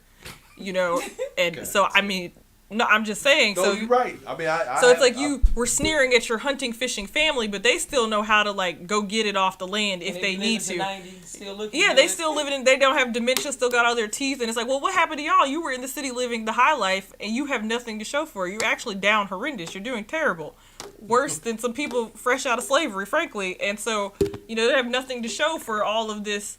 Whoo, I'm in the city, like, like. What? And then you gotta dodge bullets on top of all of that, Yeah, I and then remember deal as a with the kid, everybody snubbed racism. everybody coming from Yeah, like they Mississippi. do country bumpkin. How dare you? And I guess I can say this as someone who's like family's from Chicago, but I grew up in the South, so it's like I've seen both sides, and it's just like a lot of Black Americans that have gone to cities, they're delusional and they're deranged, and then they have the nerve to be poor and then have their ass up on their shoulders. But if anything happens, you're out here begging for Section 8 vouchers, you're going to the country. That's where they about to send you. The cities are for rich people now. And they won't Period. get the garden and Point nothing blank. else. Even in Atlanta, the average rent, it was just an article, $1,700. Yes, $1,700. Outrageous. You have no skills. You're not going to pay that working at McDonald's. It's not about to happen. You have to go. They've He already. said, take the microwave and TV. Chase Day said, take the microwave and TV and the phone from them, and it would not survive. I guarantee you. Nope, they not. No, They won't. no, and you know what? It's plenty of survival stuff you can go watch on YouTube, but people choose not to spend their time doing that. My daddy would never use the microwave. He thought that was just crazy. I don't use He them. said he I would don't eat like the them. I think food they're. cold first before he put it in there. I agree He with said you. it's radiation. I mean, now you got the cell phone laid all up on your head at night, and so there's radiation everywhere now, like Wi-Fi beams bouncing off your organs and everything while you're trying to sleep. So we have all lost our minds, and the poor people will be out in the country. So that is what it is. Like they've already made what's the funny? decision. Everybody in Chicago, I remember. Oh yeah, my granddaddy had 100 acres in Mississippi. That I'm selling it, and just think now. If they had that 100 acres, if they do what the cities get even crazier, they gonna be begging they had. But everybody 2 of those sold their acres. land to go buy like a Cadillac. Like, what did they do with their money? Because you know what's weird? Like, immigrants will come. I mean, basically, I feel like Black Chicagoans who have family south are basically like immigrants. Because what they should have did was send their money back down south. Like, Yeah, like the immigrants send and your the money Africans do. to build stuff up on the land, build farms, but I'm not gonna talk like I normally do when the microphone is off. Please, I was like, I had to catch myself. No. See, no, you gotta keep it. This is the black factor. You gotta keep it 100. Don't be Is like William that. still on it? Hey, William, Yeah, he remember on Mr. Cooper? They used to sell those watermelons. Yeah. See, what happened to his family? And he used to be on Why his Halsted. family still ain't I selling don't watermelon? know. Where'd they 'Cause go? They used to have, and I don't even like watermelon. But I remember my daddy would get them because he knew he was from Mississippi. Right, And they had right. all the land. The And Mississippi it gang. was kind of good. And I remember all the black seeds. They take the seeds and spit them out and put them in a paper towel, and you put the water in it, Right. so they can go back and reseed, and then they would grow, germinate, so Yeah. they can regrow them. And again, I don't know what happened to Mr. Cooper and his. He had 18 wheelers, and he had sold So he had a watermelon. transportation It was a furniture moving business company. and a farm. No, the man used to have a, Cooper had a furniture moving really? company. Yes. Okay. Is that why he had the 18-wheelers, Yes. I guess? They Now, had- see, they had them what big happened to van his line family? I would love to know. See, like, that generation of black people that was like, I'm going to be an entrepreneur. We about to get it out the mud. Because they knew how bad it was to not be self-sufficient. Like, ninjas have gotten comfortable. You know, they've got Well, comfortable. they got jobs and they got comfortable. And it's like the job, but as we know, lots of people, your job, you still poor when it's all said and done. Like, you don't have any generational wealth. Like, black people do not have any room to be complacent when it comes to economics. Like, we are not there financially. Like, I know, quote unquote, poor white people that own more stuff than the so-called most ballin' black people that I know. They family got more land, more houses, more money, bigger inheritances coming down, insurance, life insurance checks getting cut, and it's just not the same. And I mean, like, I guess because most, you know, I've had the privilege of being in different worlds, like, so I have seen different communities and how they move, and so it's like, black folks really think they arrive. Like, I paid my house off and I got a car. And it's just, I think it's just ignorance too. It goes like, back to the economic illiteracy. I mean, that's the thing. Yeah, and Tina Marie just said that financial literacy is so important. They don't teach it in schools. But see, that's people's parents. And Like, but why I say this, most but black their people parents do have know to it. They know. won't share the information. No, Especially what older that ones. man, Mr. Some of them Cooper, won't and tell them, it. and even my own grandmother's. How was he able to? Them banks wasn't loaning money to nobody back then. How Oh, were yeah, they they bought able to houses. do all that? Black people now got more excuses for everything. Yeah. Like, they got an excuse for everything, and then you wonder why you about to be the permanent underclass. Like, whose fault is it? Yeah, 'cause the the Latinos immigrants was come here and passing pass you up. They get to keep coming in the country. They're not making no more black Americans. Women don't have 16 kids like that no more. Nor should they because the men won't even go to work. They want to make mixtapes. Like, why would I have kids? Why would I? Listen. Why would? It's true. It's not fun. Why would I have kids? Like, I mean, I would have like, in a perfect world, yeah, I would have like 8 kids right now by God, some black man from Alabama or something. But that's not the world I live in. So the world that I live in, I have to move accordingly to what the economics dictate as a woman, because I would be remiss to spread my legs and then pop out children for some man who doesn't have nothing to show for it. Like, what? That's crazy. So women back then, they were We like, gonna sell mixtapes on Stony Island. who wants to hear it? I do know nobody want to hear that.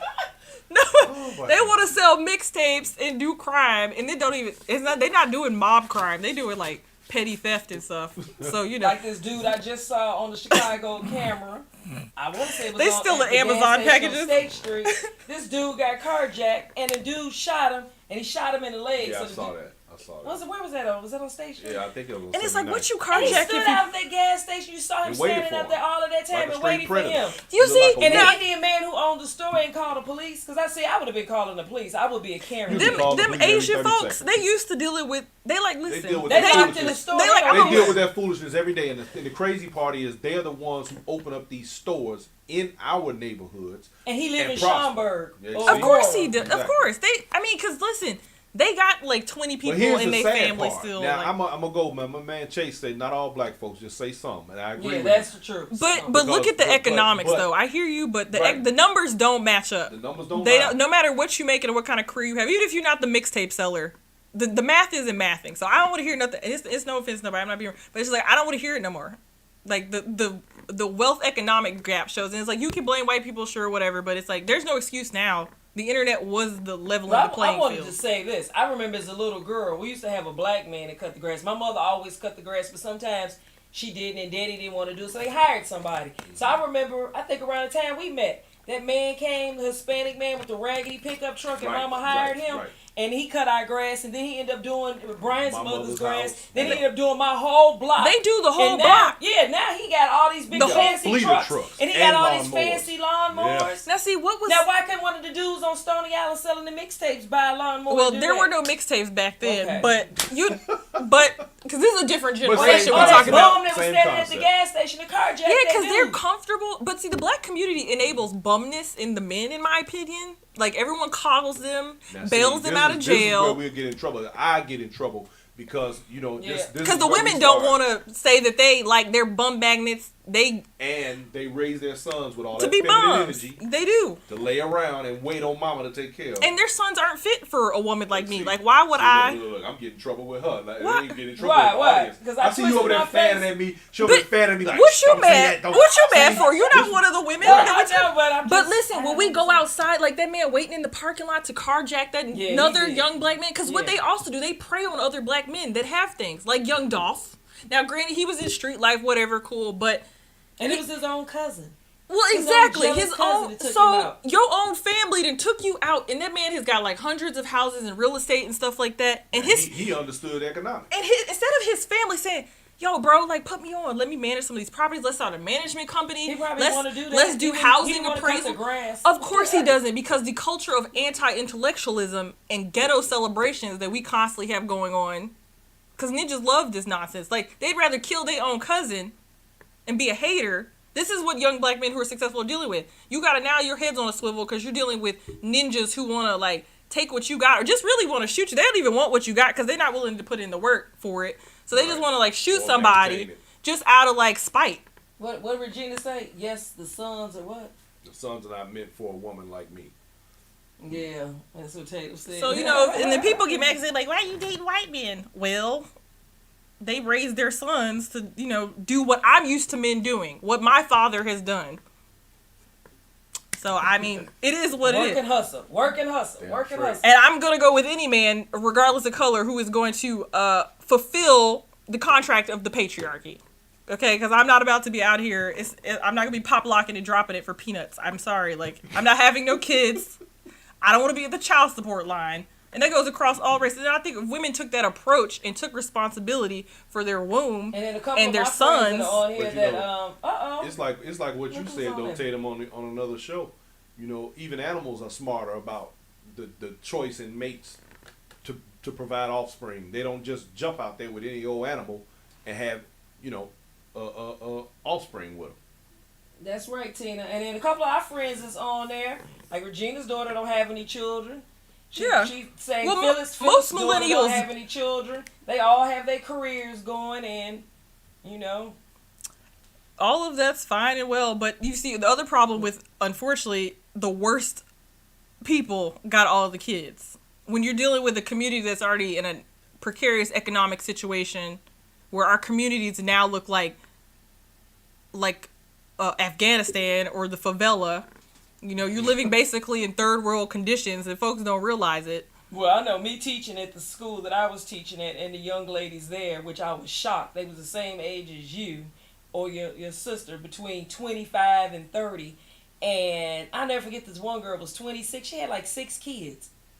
So those people have the Section majority 8, of the she kids. was in the program through the school because of Section Of 8 course. and a bunch of other things. It was paying for her daycare and paying for her to go to school. It was just like, wow. Now, I am. Let me just stop right quick and say this. I am blessed and proud today. My son has joined my show. I see Hello, my son. baby. This is natural Thank you selection. for showing work up. when And he they- made a comment and it coddle said, the Let me natural say hi to my selection. baby. Hi. Natural selection doesn't work when they coddle the weak. Well, apparently we all are just... So again, another one of my children chiming in with the lessons learned. Yeah, because none of us have kids. I mean... And then what is Chase saying on there? Chase Day says, I am a general contractor. I have worked on many houses all around the world. I have yet to work on a Mexican house. But we will hire a Mexican to come work on our houses. We do not know how to generate all money back. And I will Society of Blacks, if you got screwed around by one black man, but then you put all men in that same boat and give and give it to a Mexican, that's our biggest problem right there. Now I agree. I agree. As Yeah, an entrepreneur, absolutely. one of the things that just annoys me to no end, it grinds I my know what gears you're about when to I say, hear too. people start talking that. I don't support a black man business. They don't I ever don't, come. I don't deal with black folks in business. They 'Cause they can't never unprofessional. get it right, and But- that's just not true. Let me That's just- true. And I it- know and a what lady right bothers now me- in Chicago that gave a Mexican $5,000 deposit, and she can't find him. He ain't answering his phone. No, They Mom, tell me only like he black shit people back. do that. Yeah, Only but see, black that's people bullshit. run And it's on the unprofessional south side of business. Chicago. Well, let me say this too. What bothers me is Oh, that go ahead. we continue to perpetuate the Yes. stereotypes and the lies and the image destruction I see provided all by on others. Facebook. We do it ourselves. We do it to ourselves, and then we wonder why we, again, like you said, remain the underclass. Yeah, because if you're not gonna do business, I think like the boomer black people were really good about this, and especially the silent generation of black people, like they understood economics and like what it took to make stuff happen, and they were willing to do the work as well. And so now also with black people, we all know the black women have been. It's so many videos of black women getting beat up by the Asian folks at the in the nail shop, in the nail shop and beauty But they supply shop. continue to go in there and spend that Yeah, money. so they, Okay, I go on. but wait, let me say. So My it's like feathers get ruffled that. with that one. That never upsets those women. Never do. I've never heard any black woman say, "Well, I ain't gonna go back to the, the No, nail they shop." still go. Yeah, so they go. still happily go in there and spend their money, but like let some black restaurant not put like ketchup in their bag, and they like, I ain't never. That's why I can't support you ninjas now. I'm never going back in this restaurant ever again. Let's get on the nail subject. Me as a nail technician that had a black nail instructor that I went to what was this school? Olive Harvey up there, and I Don't stop I know, talking. because And she was gonna yell working across it the- on 95th Street, Beverly Hills area. Worked at the Celebrity Hair Salon. Worked at several prestigious black owned salons. Made good money all off of black clientele. None of my customers. I used to work on Ebony. Ebony Magazine. Miss Linda Rice, the chief of police. I had an excellent clientele. Senators. See, that was They possible. used to have me go with the limo to the hospital to do some of my clients' nails with some of the aldermen. in And the that's city. that older class And of those black women ladies too. refused to go to the plaza where everybody would go to get their nails done by the Asian salon. Those ladies refused. That lady was like, I will let my toenails fall off first before I let them touch me. But she was from an older generation, and Where she they believed understood- in black people supporting black But people now- in the business. But see, that's truly understanding economics. These other people are practicing self-economics because they think they're saving money by letting these people destroy their nail plate. Well, let's get to that. Because when I go by my you yelling, OP, baby? I don't know, I get excited about this. It just pisses Well, me off. she's not when on I the go mic by my either. creative Yeah, well. nails, expression supplies, or my OPI supplies, they're going to be higher than when the Asian people buy them because they buy them in a big-ass bulk. And most black nail techs can't do that. Right, and because I only And we use don't have enough clientele to buy a whole 5-gallon bucket of Palmer or anything like that, or buy a 10,000 case of nails, because they can't afford it, because there's 10 or 12 nail techs in there. They're going to split it between them. So that's another thing. Then secondly, when I was in Chicago and made damn good money and I only worked 3 days a week, and I was making about $1,500, $2,000 a week doing nails, and only worked 3 days, and I didn't work all day. When we moved down south, I went from like $2,000 to $400 a week trying to do nails, or $500 a week, because the blacks in Memphis did not want to go to a black nail tech. My They wanted Memphis to go to family out the there, Asian nail y'all don't techs. get mad at me, but man, Memphis. I mean, And then when we bought our house, I will never forget the lady that we used, the black, what was her name, Shirley, the black our real estate realtor. agent. She told me, "Oh, I just sold a house to the man over there off of what was that street over there, America, by the mall. That mall we used to call it the mall,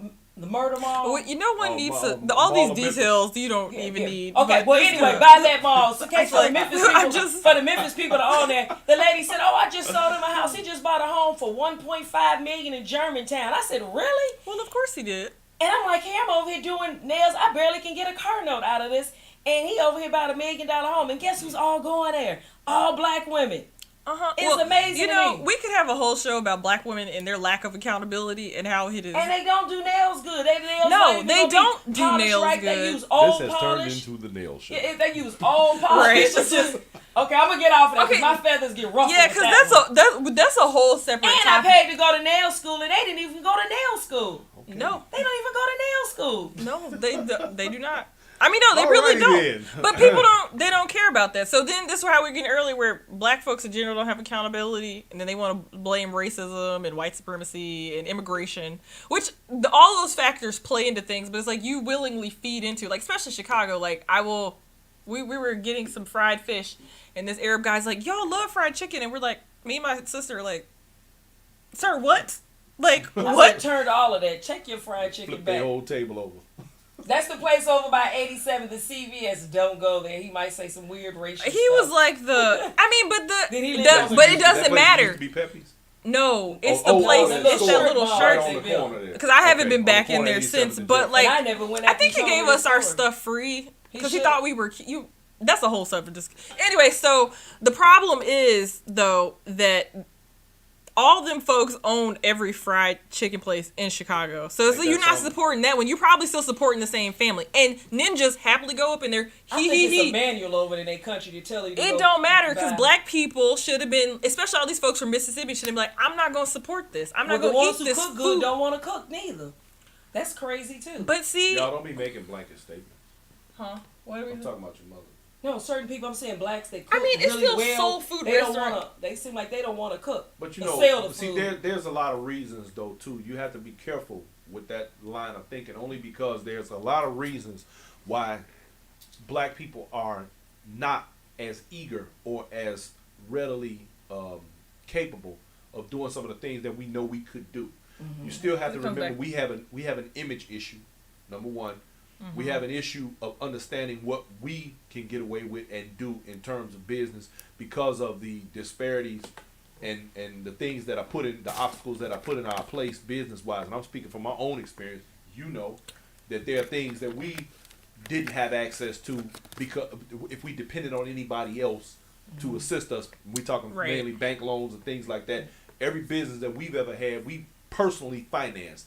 A lot of times, you know, you We hear work and save. yeah, you hear people. Well, that's what I said. Yeah, Personally yeah, financed. yeah. You have people who will say things like, "Oh, you don't use your money; you use the bank's money." That concept is for everybody else. That ain't got nothing to do with black folks. Hey, I want to say something to Chase since I know he's a business owner. Mm-hmm. Chase, is it hard for you to hire? Will a white guy work for you?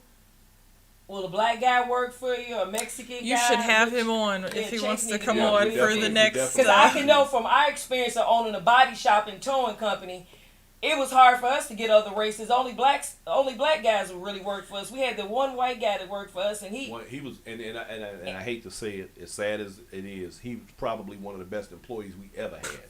And he had the nerve to be a racist. That was the crazy part. Yeah, he said I never was worked for no. Well, you know what? Let me not call him a racist. He was because something. in order to be a racist, you have to have a certain level of power to control situations. Hell, he worked for me, Yeah. so he's a bigot. Let me just he put it tell that us way. his He nanny was a worked for bigot. him, his Prejudiced. nanny. He was right. He Yeah. was prejudiced. Yeah. However, he And came to work every day. He conducted himself like a professional. He went over and Oh, above every day, and 7:45. beyond the call of duty. He was always not on time, ahead of time. Yes, he was. He was kept good. his equipment in tip-top shape. He literally did more than all of the guys that I had there. And, well, maybe, yeah, no, there was one other black guy. But my point is that for him to have the ideas and feelings that he had toward black people and work as hard and as smart as he did for us. And when he left, the funny thing was, the day he quit, because him and my office manager used to fight all the damn time. But the day he quit, the both of them looked like they was about to cry and hug each other. And he told me that it was probably one of the nicest places he had ever worked in. We changed his opinion about black people. Yeah, he sure did So- tell us. I was Well, like in shock. if you're like, looking at the wow. people in Memphis, and they're the only ones, no shade. Chase That's Day, gonna be in quiet. response to your question about him getting those people to work for him, he said, no, it would have been hard for me to get any of these people into my restaurant, but no, I would not even hire them, because when you give the game away to them, they do not generate it back to us. That's Ooh. true. Chase, I think you should come on when we do our cooking what you cook. Why you think that Mexicans are cooking ribs now, chicken now? Because we gave a lot of our knowledge away to those people. Now it's not hard. No, it's not hard for me to hire them. I just don't. Ohio, because I'm trying to help my community, not their community. Yeah. Now Chase, for the audience out there, just so y'all know, Chase Day is one of my Dan's family, and he is not only a contractor that does construction work.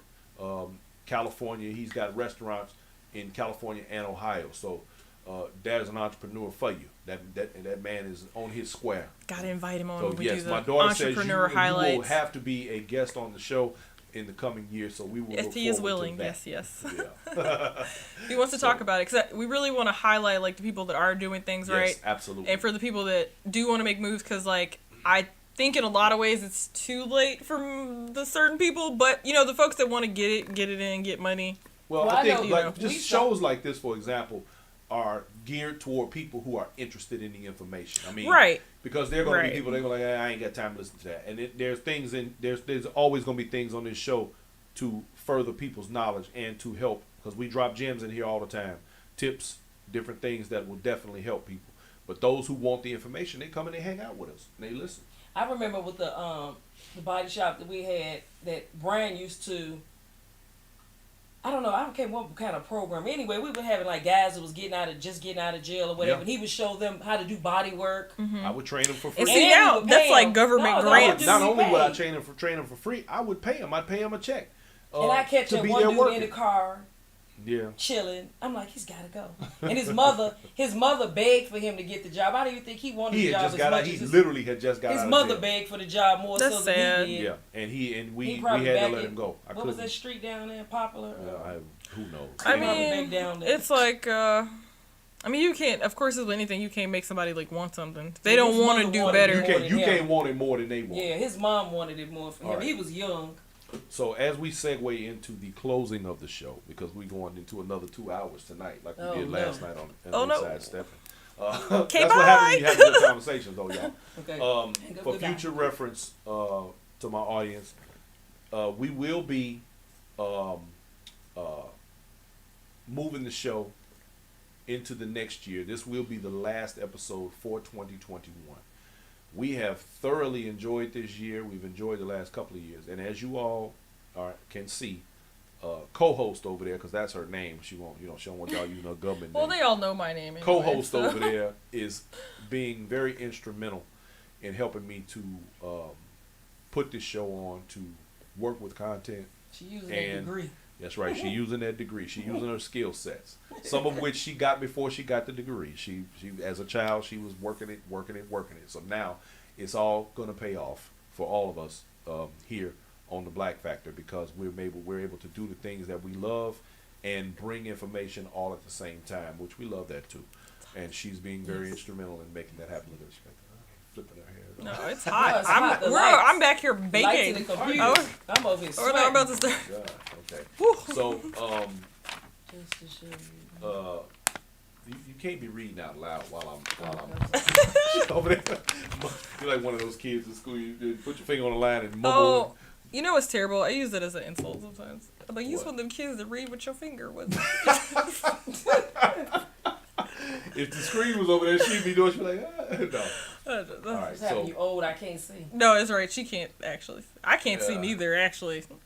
So yeah, Chase is blind. Chase is on here dropping gems, ladies and gentlemen. So y'all make sure y'all read that stuff. We appreciate Shout out you. to Chase Day. That's my main man. 50 grand right there. Chase, you got to come on for one of the highlights of entrepreneurs. Yeah, Chicago native, California resident, Ohio. He locally recognized and internationally known. That man is a jet setter. He flies cross country to get that game and do his thing. So look, y'all, I appreciate each and every one of you for coming out and hanging out with us. Yes, Just know there will be no more Black Factor shows for 2021. We will be moving it into 2022 with a new feel, a new look, a new everything. We're going to bring hot topics. We're going to talk about the things that we need to discuss in regard to the betterment and future of our community. We're going to especially jump all over these financial matters, especially talking about the new forms of currency, the cryptocurrency, the NFTs. We're going to talk about, and ladies, For those of you who have young men in your lives or men in your lives that need information or are interested in man topics and to help men to better themselves, we're gonna definitely be all over that topic coming up. Yes, we are. We're gonna be all over that because I originally wrote the book, The Black Factor. Many of you actually have this book, and those of you who don't, you can go to my website and get this. It's called The Black Factor. That's bmforbes.com. Go into the shop section. The book is available. It is $20, but it has information and is designed and geared toward young black males because there's a lot of things that the book doesn't. I don't like to get into too far into details about particular things. What I like to do is plant seeds of knowledge and seeds of wisdom, things that will cause people to say, wait a minute, let me look further into that topic because that is an interesting subject. And so then you start to dig, and as you dig and you go down these rabbit holes, you start to learn more about introspection, and it causes you to ask questions that you may not have considered before. And this is where the show is definitely headed in the next year. We're going to do a lot of that, and we're going to deal with men stuff. We're going to deal with man topics. We're going to talk about what men need to do in regard to raising families. I specifically am going to go into fatherhood. I'm going to talk about what it is like to be a father and where I think I did some things right and where I think I did some things wrong. And we're going to have open discussions about it. There will be people on the show and everything. That should be funny. I just want to hear what you're gonna say. Like that right. From my child. That should be funny. All children will be blocked from the show. Right. Look, and even Tanner, born from the force. look, and here's Tanner, my son, on the show, and here he goes. That's gonna be fun. Oh, okay. See? No, he put that before you said that. Oh, did he? Yeah, but he did put ah ha ha ha after you said that. That's funny. So my children will be monitoring me to make sure that I don't crack out of turn and say the wrong thing. Oh no, you can say what you want. I'm gonna go for it. Well, one thing that I can say that I'm proud of all my babies. And one thing that I'm happy is that they are unapologetic about the life that they have lived and they have been brought up under, where there are people who expect them to apologize for having led charmed lives. And I refuse to apologize for being a father that was responsible for my children and making sure that they had they needed and being there for them and understanding that there is no such thing as, well, you don't know what they're doing when you're not around. No, that's BS. And one of my kids is sitting here right now. She can attest to that. Am I right or wrong? No, your son said I was his a son. great child. I hate that I missed the part about when I was talking about the parents being responsible. But that's what happened. But we're gonna go into that so much. Like we are completely revamping everything. We've got a whole like content schedule, like a whole bunch of fun stuff and topics to roll out. My baby, she's so organized. Go ahead. Producer things. That's what I do. That's producer things. Black Factor 2022. That's right. Black Factor 2022. Y'all stay tuned for that. Good night. It's coming. Yes, y'all. good night, everyone. Be safe. Ladies and gentlemen, I want to thank each and every one of you for coming out, hanging out, and kicking it with us, and being a part of the Black Factor family. We've had a wonderful year, y'all. I've enjoyed a lot of the subject matter. I've especially enjoyed my my Black Factor participants, my family, man. Y'all come in here and hang out with me, and I love when you do. I love my regulars. I love when y'all come in here, you participate and you talk and you have these conversations, you ask questions. That's what this is all about, you know. So I want everybody to have yourselves a wonderful holiday. Merry Christmas, Happy New Year, and all of that good stuff. And we're going to see y'all on the other side for 2022. And I want everybody to have a good night. I love y'all, man. Peace. I had to scrape.